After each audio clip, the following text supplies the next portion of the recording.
And welcome to another episode of I Heart Geek. Yay! It's another What If episode, and it's fun. I'm finally at the point now that I'm letting go, and I'm like, I'm not trying to pick it apart. It's just fun. I'm happy. This last episode was just. I was a kid eating cereal. It was fantastic. I'm Dub. I'm here with Satomi, and I'm here with Blythe. How you guys doing today? What you guys think of the episode? Straight off. Let's start with you, Blythe. It was good. It wasn't my favorite one that we've had so far. But it was. I enjoyed it. Yeah. I just think that I don't know, the story itself, like the what if component, I guess, just wasn't as. It was a stretch for me. It was a stretch. It was I don't know. It was almost like they went to change something, but they didn't really change the core of what it was. Yeah, and I guess we'll get into that. We'll get into that because there is some points I want to hit on. But it was good. It was what if. It was Killmonger is one of my favorite villains in the MCU. So. Really? Okay, cool. Oh yeah. Mm-hmm. Okay, we'll talk about that more later. So tell me, what about you? What was your initial thoughts on this episode? I just watched it, and I've got to be honest, I'm with Blythe on this one. Maybe even a little more, because especially when you're talking about Killmonger, who is such a great character. I'm still sort of mentally chewing on the episode, mm-hmm. but yeah, I wanted it to be a little more, a stronger diving board to get into where we ended up. It just seemed I don't know. It didn't quite work for me. Well, I mean, loved hearing all of the actors and all of that good stuff. But right off, I think that this is definitely a boys watching G.I. Joe type episode. I think that the guys are probably going to like this one more than the girls, because there was really nothing in the Marvel does usually do pretty well about kind of spreading it around, but when they do an all-girl episode, you definitely know it. This was definitely kind of more of an all-boy episode. I think I could be wrong on that. Yeah, I mean, I would have to see what you would conceive as an all-girl episode, because I don't give a rat's rear end about like romance. Yeah. In that it was just more. It just felt like a little bit of a stretch. Yeah. For me. So, okay, here's my deal. I have never liked the character of Killmonger. I don't care about him in the comic books. Really? This is the first time that I've cared, and I'm invested, and I want to see like everything with this guy now. I haven't cared until now. I don't know what maybe it's just he took that center role a little better instead of just being, ooh, I'm bad guy. It was more of you were invested, I think. So did you not like him in the Black Panther movie? Not honestly. He felt like just such a add-on character that I'm like, okay. I might suggest that you go back and watch Black Panther now. Because I will eventually. I think that was part of the problem for me in this episode, was that it treaded a lot of the very same, it was a what if he saved Tony Stark, but it just all kind of happened the exact same way that it happened in Black Panther. Like nothing really. I mean, I don't know. It changed, but it did. I don't know. But that's interesting to me that you didn't enjoy because for me in Black Panther, he's one of the biggest highlights, because Michael B. Jordan just portrays the crap out of that character. I love Michael B. Jordan's performance in that. As long as he's not doing Johnny Storm ever again, we're fine. Oh, that was just awful. No, we're in the multiverse. They can bring back whatever. No, don't give Chris Evans can do it. He can do it. No. Oh, that was a terrible. Anyway, let's stay off of that one, because then I'll just be angry for the rest of the time. Now, I learned something else about Tony Stark. If Tony Stark is not Iron Man, I don't like him. I could not have given less of a crap about Tony in this whole episode. You're like, sure. maybe I'm actually, as you're saying that, A, excellent point. B, I'm sort of wondering if this was my issue. Because the episode actually was more about how it changed Tony Yeah. versus how that shift would have changed Killmonger, because Killmonger then once he was on that path, he just then never strayed. So it didn't make him, it just made him vengeful and single-minded in his vengeance, um versus that really what made him so fascinating in Black Panther is, at the end he does have that wonderful moment where he comes around and you're like, man, if he had just gotten his act together, he would have been a really great guy. Yeah. It kept him more complex. So one of the things that I really love about the what ifs is you actually see how it would affect that person internally, and instead you saw Tony Stark, how it affected him internally, so it made it that at least that segment more his story again. Or actually, even him, it's like he just continued on the path and continued on the path. um and now I lost my track of mind. Speaking of paths to continue on, but it just, I think that's why it wasn't as satisfying to me, because it was just, what makes Marvel characters so interesting is when something happens, how it changes them at their core. That's completely that's fair. He Yeah. is the exact same character that we saw, just I think more fleshed out. Yeah. I didn't see a difference. He's just as conniving, just as, I'm like, okay. But I got to see those points that, I like to see that Punisher type character. And I'm like, yes, he's doing the bad thing, but this is fun. I Right. want to see a guy going and, shooting things and just, yeah, that was fun to me. Yeah, and making giant Gunga. But again, he Gundam, didn't. yeah. He was the exact same character. Now, here's my problem where this kind of what if. It's supposed to be one if one thing changed. So many things had to have changed on this one for it to happen that it really wasn't a what if anymore. I think it was just it was alternate storytelling, I think, a lot more, if that makes sense. Because instead of Killmonger somehow saved Tony, it's okay, well, he went to America instead of T'Challa and did all this other stuff and joined the American military and really wanted to get the throne. I think it was a little there. I Well, think he there's a did lot of that things changed. in Black Panther. That was his whole story arc in Black Panther, is that he was part of the military for years, and he was part of a black ops group that they would send in. I need to rewatch that. Yeah. That's what I'm saying. Like, that's why I don't get why you didn't like Killmonger, because I know you love the military stuff, and that's why he's such a threat, is because he was a Navy SEAL that was on a special ops team that they literally sent in to topple governments. And that's what he was doing in Afghanistan. He was infiltrating the 10 rings. And then he got wind that Tony Stark was a target. So then he went and intervened. Yeah. That I take everything I just said back. So yeah.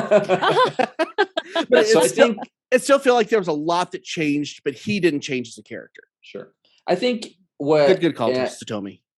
I definitely think what you're getting at is all the changes with Tony. I don't like him either. I had a hard time watching this, especially this stuff with Tony. And I think maybe it's just because he's such a beloved character. Like, he carried the franchise the entire like all the way through Endgame. And then this is normally your line, Dub, but don't change my characters. I don't like it. I don't like what you did to Tony. I can agree, but you also have to look at it. You love the heroic things that Tony does, and because he is so heroic, you give him a pass on all the butthead things he does. He wasn't a hero here, so you couldn't give him a pass. Yeah. So you literally, I think he's closer to the character, just without any heroic tendencies. Sure. Yeah, I think we should definitely see some more of his, like, when he, like, his Golden Age and Silver Age character. Yeah, the he drunk, was in the comics. Yeah, the demon in the bottle. Yeah. Yeah. Mm-hmm. Like, yeah. I serious, by the way. I did keep asking myself, am I not enjoying this as much because I don't love what's happening with Tony? Am I not enjoying this as much? And I actually have to say, I was a little bit, am I not enjoying this as much because we've got a different voice actor for, Pepper Potts. We've got a different Oh, voice actor she for was Shuri, terrible, by the you way. know. Well, Ugh. with her, I feel like she was tasked with the impossible, which is, do your best impression, Sure. Yeah. Same thing with Tony. And it didn't same thing look with like her Tony. either. Same thing with Tony. And the thing is, you are missing the guy did a great impersonation, but you're missing The subtle Robert Downey charm. Jr., who Yeah. has that that je ne sais quoi. He's just, I got all French on you there, but there is something about him that is part of what makes Iron Man so lovable. So I kept having to ask myself, is it because I in these what ifs I try to keep my brain open and my Mhm. all of that open, and I'm like, do I just not want them to mess with Yeah. my Yeah. Tony? Do I just not want them to mess with that? But it was more than that, because by the time we got to the end, it was still a little bit of a stretch. Yeah. It was still a It was little bit of a open-ended. yeah. This episode really should have been called "What If Pepper Potts Had She-Hulk's Body?" 'Cause that took me out of it Seriously. so much. So I was like, "What?" So they've done this with two characters. They did it with Pepper Potts, and they did it with Christine in the Doctor Strange episode. Yeah. Because both Gwyneth Paltrow and Rachel McAdams have a look to them. Yes. Like you didn't capture that when you were doing the animation for this, and it just threw me off. Even like with what bothered me about the Doctor Strange one with Rachel McAdams is she's got like a little beauty mark. Like that's like a thing with her, and you couldn't pencil that in. Like it Yeah. it kept throwing me off. But yeah, there's been some character choices that I've just been like, you keep throwing me out of it. And again, it didn't pull me out as much because, like I say, don't mess with my characters. I don't like Pepper Potts. I like Pepper Potts in the comic books. Sure. I have not liked her in the MCU at all. So that didn't really take me out of it, and I was okay with Killmonger, but I don't like no Killmonger. So change him around. I don't care. So I think that probably helped me. And now I'm so happy that you kind of understand my pain now a little bit, Blythe, and I'm kind of doesn't happen often. Don't get used to it. Oh, this makes me so happy. I can't wait for the. This is an A+ now because of this. I can't wait for the full assembly at the end of all this. We have 3 episodes left on this one, kids, and we don't know what the next one is. Oh, we don't. Is it not Party Thor? No, that is episode 8. Episode 7. Really? Yep. Episode 7 is literally a black box. Interesting. Party Thor, by the way, needs his own like 70s style anthem. Oh, yes. Yeah. He needs to skate around with what was her, Dazzler? Yes. Yeah. The roller skating X-Man. I'm like, yes. It looks like Gem in the hologram. Only way worse. Yeah. We can't ever stay on topic. So, okay, what else you liking, not liking about these episodes? And I think that's, it didn't bother me with the Iron Man stuff until you guys brought it up, and now it's bothering me. I kind of wish we did. Sorry, man. No, I'm just kidding. Well, no, that's but it's also. I mean, I love Black Panther, and so again, I'm like, am I just like he kills off T'Challa like boom, and I'm just like, what? I know it's a what if, and again, trying to be open to it, but I have to wonder if I'm just sort of like, don't mess with Black Panther. But I don't know if it's entirely that, because I think part of it is don't mess with Black Panther unless you're gonna like do it at a 10. Like it needs to be perfect. And it wasn't perfect. But he's been in almost every one of episode too, though. Yeah. He's making it in all of them. Not all of them are going to be 10s. You also have to remember, Satomi, that this takes place in 2008, when I believe Black Panther had just become Black Panther. So he may not have had the skills necessary to take on a Killmonger who's been training in the Black Ops for however many years. Okay. That's why Shuri looks like a little girl. It threw me I off was a little for a while, confused and by I that was too. like, why are they portraying her to be like 10 or 11? Yeah. And then I remembered this takes place when Tony first gets hit, which is in 2008. Yeah.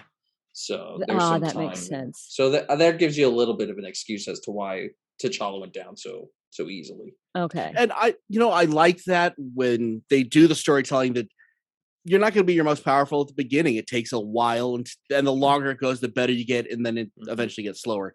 But I like that You're sort of winning storytelling. me over a little bit, but yeah, keep going. Keep going. No, that's kind of storytelling I like. The Watcher is definitely becoming more prominent. Yeah. There's something. He's no longer just a faded image in the battle. Well, at first it wasn't there at all. It was just a voice.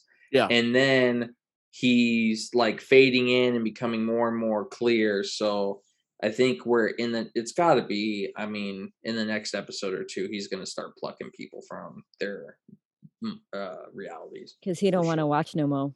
No. Yeah. He wants to play. But then he's going, then that's always bad things happen. Yeah. Never usually a good thing. Always bad things. No matter how well intentioned, it's always bad. Can we talk about how they murked Andy Serkis again? Like, this was your chance to bring him back into the universe. I hate that they keep killing him and everything. I want Andy Serkis to be a staple of the MCU. I think they need to have a what if Chloe makes it? What if he lived? What if he lives? He probably just conquers everything. He should have been played by Sean Bean. Yeah, but everybody kills Sean Bean too. Exactly. It would at least make more sense that way. That's true. That's true. I will say, as soon as I heard his voice, I was like, he's back. Yes. Oh man, I love him so much. There he goes. Yes. And just listening to Andy Serkis talk is a joy. Is the Scar thing, is that actually canon, or is that just something they brought on this? No, he does that in. You need to watch Black Panther. I remember he had them all. I just don't remember him. No, he says that. He says it. Okay, yeah, I gotta rewatch. One for every kill.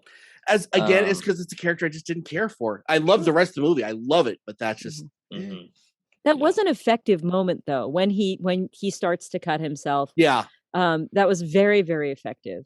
I was a little puzzled though, because in the animation, it honestly looked like he got Stark, like just at the shoulder point. Wasn't that weird? And then he died, and I was like, unless vibranium just is. And then they tried to do the toxin? echo. They tried to do like the echo shot later when he runs the spear through Gundam, but on him it's through the heart. Yeah. So that's what I thought was kind of like, did they flip the cells by accident? Did somebody hit a button when they were animating and the whole thing went into mirror mode? Or was it because it's on Disney Plus and they want to have kind of a family-friendly image? You can't stab someone in the heart. You could stab them in the shoulder and they can die. Okay, so maybe he bled to death very guess. Very, very quickly. Yeah. No, it's vibranium. It vibrates, you see. And okay. I'm so retconning this right now. Yeah, you are. Totally are. I did enjoy the call out to the fact that Michael B. Jordan loves anime in real life. Yeah. Like when he designed the thing and he's like, I like anime. So what? Like he's set up collabs with Coach, the purse company, and Naruto. Really? Like he had a whole line of clothing made by Coach that was all Naruto. So that was pretty cool to see him be like, I like anime. Now, honestly, this is one time I wish we would add Carl on, because Carl flips out on the Gundam stuff. So. Carl, if you're listening, tell us what you thought about that. And I don't know if that's kind of a thing. I don't know if you've known it, but Marvel's starting to dig into the anime universe or the manga universe a lot now. There's launching some new stuff, so I don't know if that's maybe a call into it, or if that's just, hey, here's a little Easter egg for you, dorks. Yeah, Marvel did a run of anime like straight to DVDs. Yeah, the good. Wolverine and X-Men, and Wolverine, X-Men, the Blade. And Blade. I enjoyed those. Those were good. Yeah, not bad. That's another show altogether. Now we're back. We're back to normal, everybody. Normality returned. I think the heart of what is the heart of space? Yeah. We're good now. Oh, Heart of Gold? Heart of Gold. There you go. Okay, Thank you. okay. Yes. You talk, yes. Normality achieved. All right, Ford Prefect. We're with you now. I wish. Okay, so let's give our grades, and we can't even talk about it next week because we don't know. It's a derp. So do you think this gets a part 2? Do you think that's why they have next week? Oh God, I hope so. It ended very so did the cliffhangery. zombies. Yeah, but we knew it was coming the week after zombies. I don't know. It felt way more cliffhangery than the zombies. I will be super okay if it is. That's interesting. I wonder what. I don't know. Maybe Shuri discovered. Did they show what Shuri was talking about, No. or she just slid her? No. So maybe she discovered like a way to travel the multiverse, and that's how they're going to bring back Tony and try to bring somebody to stop Killmonger. And well, then it that's sounds kind like of what she was saying, that she had proof of what happened. But who cares about proof? That. I mean, yeah, he's got the suit now. There's not a whole lot. Yeah, it's kind of too late. Yeah. Who knows? He drank the herbs. Okay, sorry to get off track. We'll go back I was also a little confused. I actually to go back. Sorry, to the when he drinks the herbs. Yeah, you know how in the film that it put him back in the apartment building. So why would it put him back in Wakanda this time to talk to T'Challa? You know what I mean? It's because wherever you go, there you are. So why would his purple juice journey put him purple drank? It was all purple drank. It's That's all the what purple it was. drank. Why did the purple drank not put him in the apartment? You know what I mean? That kind of puzzled me. Yeah. I hope this one has a second because I feel like they left a lot. That's hanging. Interesting to think about because you would think maybe because he needed to have that conversation with T'Challa. The only thing I could think about is for some reason he didn't need closure with his father because that was kind of what in the movie it was about. Like, right, he needed to tell his dad that he was taking it back and getting vengeance for him. But I mean, it would still be the same in this one, I guess. So I don't know. It's weird. Dunno. Just another reason to get the fantastical Chadwick Boseman some more lines. I'm suddenly hoping that right before the next season comes out, I get to watch these all in a row, and I feel like I want to watch these all in like binge form. Sure. I think they'll be really interesting, especially once we see where the whole series goes. Yeah, and being able to go back and see what the little rabbit trail. Yeah, that's probably the wrong term. Was that the little breadcrumbs? It's a rabbit trail. Yeah, that they were leaving for us. I think that should be pretty cool. Sure. Okay, so now let's give some grades. Let's start with Satomi. What is your grade on this one? So for me right now, it's a C. Wow. And I wanted it to because Black Panther, man, Black Panther and Iron Man. Come on. But I recognize it might be because my expectations were high. But we'll see if they do next week as a sequel. That might change. Because if it's all just setting it up, it's just gonna all be Tony just being a butt. Flashbacks to Tony being a butt. That's all you're gonna get. Well, he's a dead butt right now. So he's a dead butt. Yeah. Oh, sorry. I just got excited about something. What'd you get excited about? I said dead butt, and you got excited. Okay. Just about Tony. Have you noticed that he can't stay alive in these what ifs? Every time he's shown up, he's died. That's wow. Well, how many times did Doctor Strange go on go through the realities and only one worked? So I mean, it's interesting to think about that. Yeah, he was assassinated in the Who Murdered the Avengers one, and then he became a zombie in the zombie one, and now in this one he died again. So for some reason, Tony Stark can't stay alive outside of his own universe. It's like Flash in the DC universe. Keep Tony alive or everything goes to crap. Yeah. How that works. Okay, so what is your grade on this one there, Mr. Blythe? I think it's fallen with Satomi. I think I'm at a C with this one.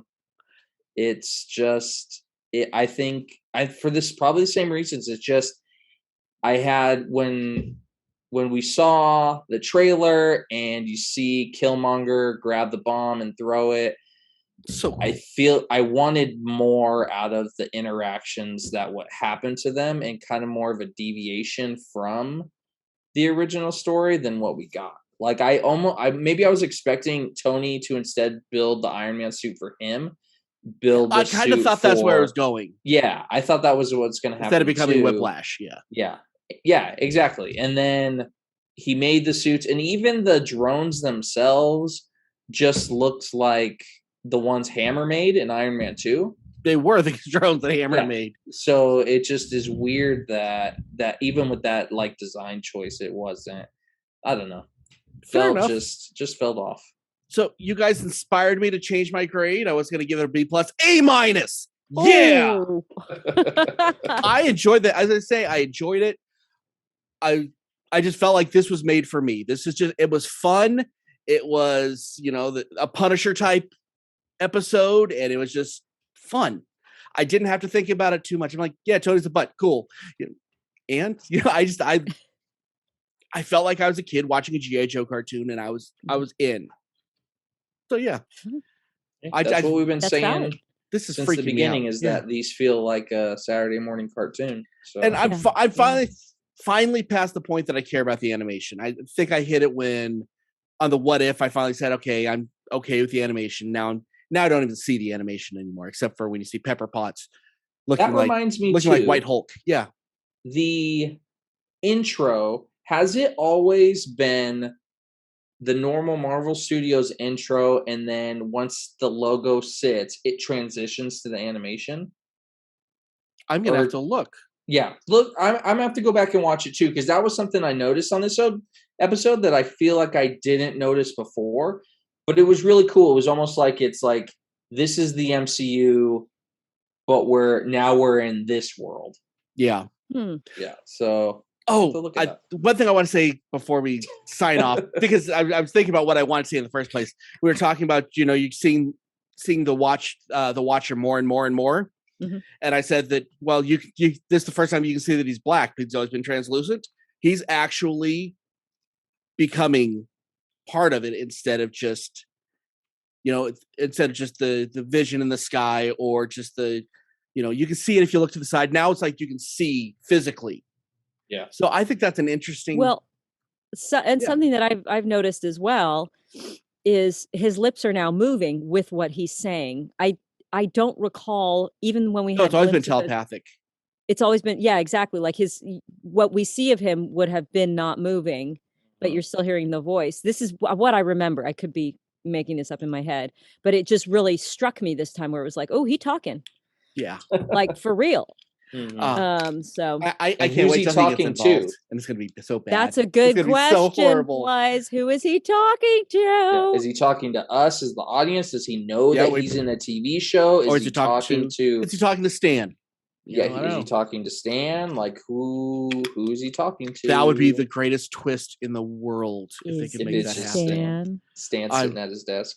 I would. That would make me cry. Oh, I would start bawling immediately. Oh, I would bawl like a baby, and and it'd be A+ forever. And Marvel could do no wrong after that point. I'll watch 27 of Captain Marvel after that one if they made that happen. You heard it. You heard it here, folks. But it would have to happen exactly like that. Yeah. I need you to change the very last cell of your show, Marvel. Otherwise, it's not going to happen. I'll have to grit my teeth through the second one. Anyway, that's an episode. Can't wait to talk to you guys next week. And on Tuesday, we got a really fun episode coming up with a couple of guests that we haven't seen in a while. So until then, I'm Dub. I'm here with Satomi. I'm here with Blythe. Keep on geeking on, guys.